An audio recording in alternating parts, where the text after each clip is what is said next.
Hello, I'm Eloise from It Takes a Village conference, and I'm speaking to Laura Graham today to hear more about her presentation at the conference.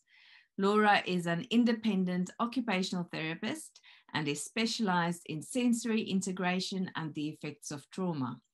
Laura has supported many children across many local authorities in state and private schools, as well as specialist settings. She's also worked with multiple local authorities and regional adoption agencies to support adopted and looked after children. Laura has done a lot of individual work with families supporting children through their EHC plans. On top of that, Laura also lectures for the Sensory Integration Network in the UK and Ireland on the subject of sensory integration and childhood trauma. And she's presented nationally on a range of topics relating to pediatric occupational therapy. So we know that Laura is more than qualified to present to you information that will be both valuable and practical. So Laura, can you please tell us more about your presentation? Of course, thank you, Eloise.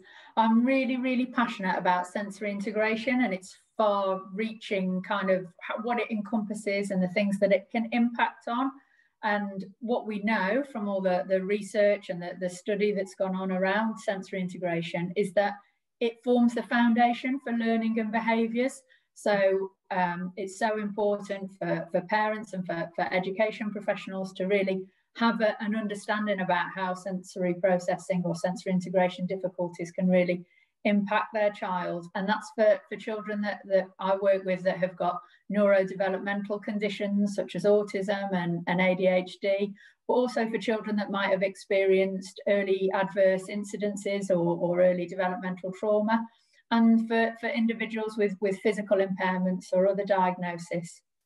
As an occupational therapist, I am really focused on functional impact. So when we're considering the sensory difficulties across a whole host of environments, I'm really concerned about how is that impacting a child's function. So are they whirling dervishes? Are they jumpers, climbers, runners, swingers, bouncers, constantly on the go?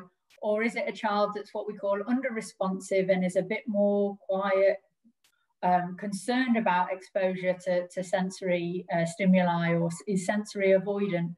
And what we're going to do in this presentation is we're going to look at that whole array of sensory profiles that we can see, and hopefully give you as parents and carers some suggestions for things that you can do to maybe ease some challenges that your child's having related to their sensory issues. Thank you. The impact of sensory integration difficulties is more far-reaching than we think. We know that, and I'm really looking forward to your presentation myself. So thank you again for presenting at the conference. It's a topic that we absolutely strongly feel needs to be addressed.